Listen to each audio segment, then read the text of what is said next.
हाँ तो प्यारे बच्चों, आज बात होगा क्लास 10 का जो साइंस है। साइंस में पूछे गए बहुविकल्पीय क्वेश्चंस जो कि एग्जाम के तौर से बहुत महत्वपूर्ण हैं। आज उनको पढ़ेंगे हम।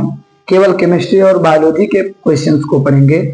इसमें देखिए, सबसे पहले दिया है कि H2SO4 के जलीय विलयन का पीएच मान। क्वेश्चन में पूछा गया है, अनसॉल्व है। अनसॉल्व में देखें, अनसॉल्व से क्वेश्चन उठाए हैं। कह रहा है H2SO4 के जलीय विलयन का पीएच मान होता है। वैसे जो ऑप्शन दिया था वह था 7 से कम, 7 से अधिक, 0 क्षारीय।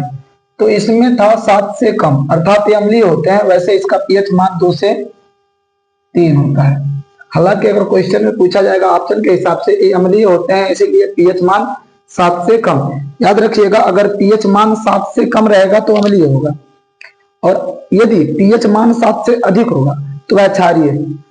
यदि किसी पदार्थ का पीएच मान 7 है तो 7 पीएच मान जिसका होगा वह उदासीन होगा। अगला क्वेश्चन, शुद्ध जल का पीएच मान होता है। शुद्ध जल का पीएच मान होता है 7, क्योंकि ये जल उदासीन होता है। बहते हुए रक्त को रोकने में उपयोगी यौगिक क्या होता है? बहते हुए रक्त को रोकने के लिए उपयोगी फिटकरी, नाम सुने होंगे। जो नाई होते हैं, दाढ़ी बनाने के बाद फिटकरी का प्रयोग करते हैं। अर्थात जब नाई बनाते हैं तो कट जाता है थोड़ा बहुत स्किन, तो खून निकलने लगता है, ब्लड आने लगता है, तो उसको रोकने के लिए फिटकरी का ही प्रयोग करते हैं। तो हम क्या लिख लेंगे? फिटकरी। यहाँ पे परागकोश में होते हैं, परागकोश में परागकण होते हैं, परागकण। ये परागकोश पुंकेसर का भाग होता है। परागकोश के अंदर 4 लघु बीजाणुधानियां होती हैं, जिसमें परागकणों का क्या होता है? निर्माण होता है। पादप में जाइलम का मुख्य कार्य, जाइलम का मुख्य कार्य होता है जल का संवहन करना, जल संवहन का कार्य होता है। जाइलम एक प्रकार का संवहन बंडल होता है। फ्लोएम भी होता है। फ्लोएम क्या करता है? फ्लोएम भोजन पहुंचाने को कार्य करता है। अर्थात जब भोजन बन जाता है तो पादप के विभिन्न शाखाओं, ब्रांचों या तना में, जड़ों में भोजन पहुंचाने का कार्य फ्लोएम करता है, और जाइलम का कार्य केवल जल पहुंचाना है। या मनुष्य में हृदय के कोष्ठकों की संख्या, हृदय की कोष्ठकों की संख्या मनुष्य में 4 होती है। दायालिंद, दायानिलय, बायालिंद, बायानिलय। हाँ, हृदय के बारे में बात करने, हृदय क्वेश्चन पूछा जाता है कि हृदय किसे कहते हैं, हृदय की आंतरिक संरचना का सचित्र वर्णन कीजिए या क्रिया विधि का वर्णन कीजिए। लॉन्ग क्वेश्चन होता है, 4 या 5 नंबर का क्वेश्चन पूछा जाता है। तो हृदय के बारे में समझना, हृदय एक खोखला अंग होता है जो कि निरंतर धड़कता रहता है। यह हमारे वक्ष गुहा में दोनों लंग्स के बीच में स्टर्नम के पीछे थोड़ा बाएं तरफ स्थित होता है। इसका काम होता है ब्लड को पूरे शरीर में पंप करना।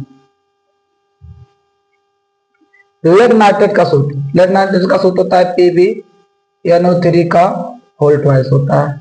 एंटीमनी एक उपधातु है। पीरियोडिक टेबल में जितने भी तत्व हैं वह धातु, अधातु और उपधातु में बांटे गए हैं, जिसमें से एंटीमनी एक उपधातु है, जिसमें धातु और अधातु के दोनों गुण पाए जाते हैं। कोशिकीय प्रक्रम में ऊर्जा मुद्रा, ऊर्जा मुद्रा जो होता है वह एटीपी के रूप में होता है। एटीपी का फुल फॉर्म होता है एडिनोसिन ट्राइफॉस्फेट।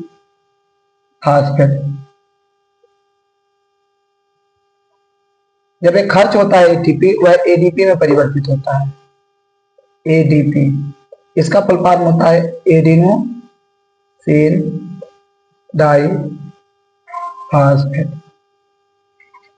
यहां कह रहा है पित्तरस का स्त्रावण होता है। अगर पित्तरस का स्त्रावण होता है तो यह पित्ताशय से होता है। लेकिन अगर पूछ ले पित्तरस बनता कहां है, तो पित्तरस जो बनता है यह यकृत बनाता है, और सबसे बड़ी ग्रंथि यकृत होता है। यकृत बहुत सारे कार्य को करने में सक्षम होता है। यकृत हिपैरिन नामक पदार्थ को भी बनाता है, जो हमारे शरीर में खून को जमने नहीं देता। यकृत ही पित्त को बनाता है। यकृत ही प्रोटीन को पचाने में सहायक होते हैं। यकृत की कोशिकाएं ऐसी कोशिकाएं होती हैं जो अपने आप को पुनः निर्माण कर लेती हैं, अर्थात पुनर्जनरेशन अर्थात पुनर्निर्माण की क्षमता यकृत की कोशिकाओं के अंदर पाई जाती है।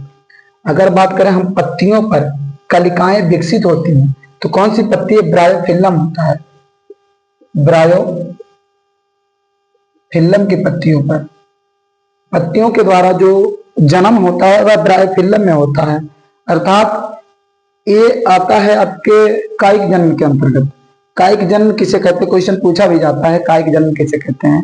तो बताना कि मातृ पादप के कायिक अंग जड़, तना या पत्ती के द्वारा जब नए पादप उगते हैं तो उसे हम कहते हैं कायिक जन्म। और कायिक जन्म के अंतर्गत जो पत्तियों के द्वारा होता है वह ब्रायोफिल्लम होता है।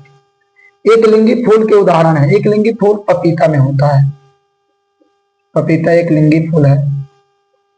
एक स्वस्थ मनुष्य में सामान्य रक्तदाब होता है। सामान्य रक्तदाब 120/80 होता है।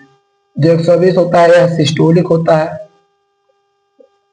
और जो 80 होता है डिस्टोलिक होता है। बीपी नापने वाली मशीन को स्फैग्मोमैनोमीटर कहते हैं।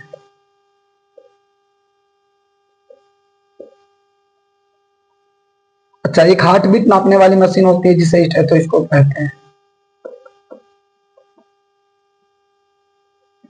बीपी हाई को हाइपरटेंशन, बीपी लो को हाइपोटेंशन के नाम से जानते हैं। और बहुविकल्पीय क्वेश्चंस जो होंगे वह आपको बताया जाएगा अगले वीडियो में। आज के लिए बस इतना ही।